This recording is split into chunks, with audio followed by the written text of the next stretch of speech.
Hi friends, welcome to my channel. আবার চলে এসেছি অন্য একটা রেসিপি নিয়ে। আজকে তোমাদের সাথে শেয়ার করব ম্যাঙ্গো কুলফি রেসিপি। আইসক্রিম বা কুলফি আমার সবাই খুব ভালোবাসি খেতে, স্পেশালি গরমের দিনে তো খুবই ভালো লাগে।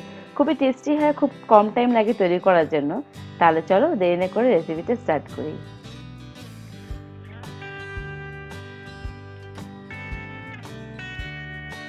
কুলফি করার জন্য এখানে আমি 3 কাপ মিল্ক নিয়েছি। এটা আমি ফুল ফ্যাট মিল্ক নিয়েছি। চিনি নিয়েছি 2/3 কাপ। রোস্টেড পিনাট নিয়েছি 4 টেবিল স্পুন, এটা বাড়িতে ভেজেছি। আর নারকেল নিয়েছি 1/4 কাপ, এটা কুড়িয়ে নিয়েছি নারকেলটা। এছাড়া নিয়েছি কিশমিশ, এখানে 2 চামচের মধ্যে কিশমিশ নিয়েছি, আর 4টে এলাচ নিয়েছি। আর এখানে নিয়েছি ম্যাঙ্গো কাস্টার্ড, উইকফিল্ডের ম্যাঙ্গো কাস্টার্ড নিয়েছি 2 টিস্পুন আমি। ম্যাঙ্গো কাস্টার্ডের বদলে আপনারা চাইলে আমও ইউজ করতে পারেন, পাকা আম এখানে ইউজ করা যায়। এই সমস্ত সামগ্রী আমি এখানে ইউজ করেছি।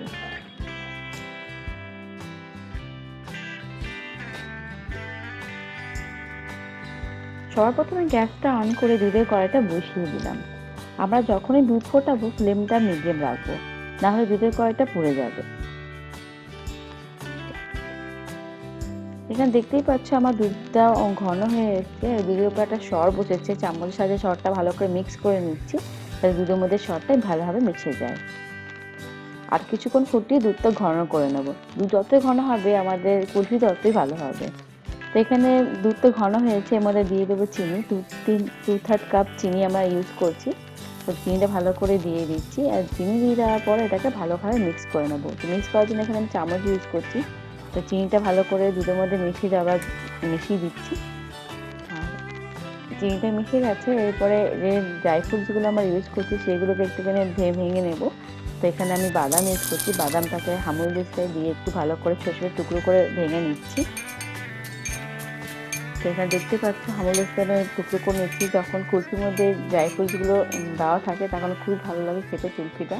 তো এখানে বাদামটা আমার ভালো করে গুঁড়িয়ে নিয়েছি, আর ঠিক একইভাবে এর মধ্যে আমি এলাচটাও গুঁড়িয়ে নেব।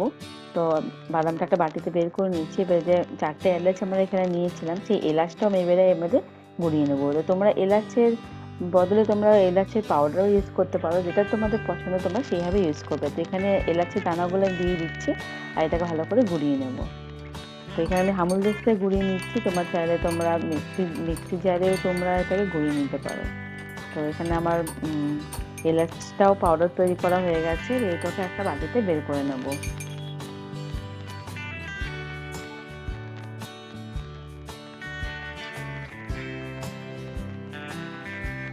এদিকে একটা বাটিতে হাফ বাটি আমি ঠান্ডা দুধ নিয়েছি, এর মধ্যে দিয়ে দেবো 2 টিস্পুন কাস্টার্ড পাউডার। আমরা ডাইরেক্ট কাস্টার্ড পাউডার দুধের মধ্যে দেবো না, এর আলাদা একটা বাটিতে এটাকে গুলে নিচ্ছি। এবার একটু চামচের সাহায্যে ভালো করে এটাকে মিক্স করে নেব। তো দেখতেই পাচ্ছ কত সুন্দর ইয়েলো কালার হয়েছে, আর কাস্টার্ডটা ভালোভাবে মিক্স হয়ে গেছে। এবার এই কাস্টার্ডটা দুধের মধ্যে মিক্স করে দেব।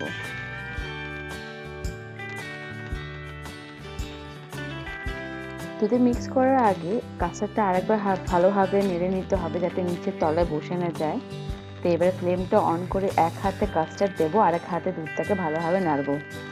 তো দেখতে পাচ্ছ চামচের সাহায্যে ভালোভাবে দুধটাকে আমি নেড়ে দিচ্ছি। তো কাস্টার্ডটা খুব ভালোভাবে দুধের মধ্যে মিক্স করা হয়ে গেছে। এবার গ্যাসটাকে আমি অফ করে দেবো, আর দুধটাকে ঠান্ডা হতে দেবো। দুধটা যখনই ঠান্ডা হয়ে যাবে বাকি যে ড্রাই ফ্রুটসগুলো আছে সেগুলোর মধ্যে আমি অ্যাড করে দেবো। তো কিছুক্ষণ পর দেখতে পাচ্ছি দুধটা ঠান্ডা হয়ে গেছে, আর ঠান্ডা হওয়ার পর দুধটা আগের থেকে আরও বেশি ঘন হয়ে গেছে। ঠিক এই ঘনত্বটাই আমরা রাখবো, এর থেকে বেশি ঘন আমরা করবো না। তো এবারে আমার বাকি যে ইনগ্রিডিয়েন্টসগুলো ছিল সেগুলো এক এক করে এর মধ্যে অ্যাড করে দেবো। তো সবার প্রথমে দিয়ে দেবো নারকেল কুড়োনো। নারকেল কুড়োনো দিলে কাস্টার্ডটা খুবই ভালো লাগে। দিয়ে দিচ্ছি কিশমিশ, আর দিয়ে দেবো বাদামটা গুঁড়িয়ে রেখেছিলাম আগে থেকে, সেই বাদাম দিয়ে দেবো। এই বাদামটা আমি বাড়িতে ভেজেছি, তোমরা যদি রেসিপিটা দেখতে চাও আমাকে কমেন্ট বক্সে কমেন্ট করবে। লাস্টে এর মধ্যে দিয়ে দিলাম এলাচের গুঁড়ো। এই সমস্ত সামগ্রীগুলোকে ভালোভাবে মিক্স করে দেবো, যাতে এই কাস্টার্ডের মধ্যে ভালোভাবে মিশে যায়। এবারে সবার লাস্টে দিয়ে দেবো ম্যাঙ্গো এসেন্স। এটা একদমই অপশনাল, তোমাদের কাছে যদি না থাকে তাহলে দেবে না, আর থাকলে দিতে পারো। তো এখানে আমি কয়েক ড্রপ ম্যাঙ্গো এসেন্স দিয়ে দেবো। তো এখানে সবার লাস্টে ম্যাঙ্গো এসেন্সটা দেবো আমরা এখানে। তো দেখতে পাচ্ছ ম্যাঙ্গো এসেন্স দিয়ে দিচ্ছি, এবার চামচের সাহায্যে ভালোভাবে এটা মিক্স করে দেবো যাতে কুলফির মধ্যে এই এসেন্সটা ভালোভাবে মিশে যায়। বাস আমার ম্যাঙ্গো কুলফি একদম রেডি। এবারে কুলফি মোল্ডে ঢেলে দেওয়ার পালা। তো এখানে আমি প্লাস্টিকের মোল্ড ইউজ করছি, তোমার চাইলে অ্যালুমিনিয়াম বা প্লাস্টিকে তোমাদের ইচ্ছে মতো তোমাদের যে মোল্ড থাকে তোমার সেই মোল্ডে এখানে ইউজ করবে। এবারে কুলফিটা এই মোল্ডের মধ্যে ঢেলে দিচ্ছি।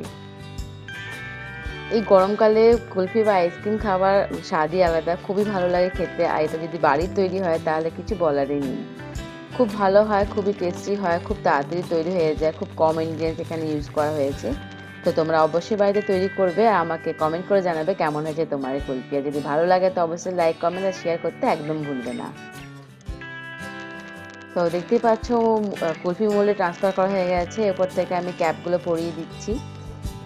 আর আরেকটা কুলফি মোল্ড আমি ইউজ করব, দুটো কুলফি মোল্ড আমি এখানে ইউজ করছি। দুটো কুলফি মোল্ডে আমি কুলফিগুলোকে ট্রান্সফার করে দেবো। তো এখানে আরেকটা আমি কুলফি মোল্ড ইউজ করেছি, ওটা একটু অন্যরকম ছিল, এটা একটু অন্যরকম আছে, দুটোতে দিয়ে দিচ্ছি। মোল্ডগুলোতে ট্রান্সফার করা হয়ে গেলে ফ্রিজে রেখে দেবো 5 থেকে 6 ঘন্টার জন্য।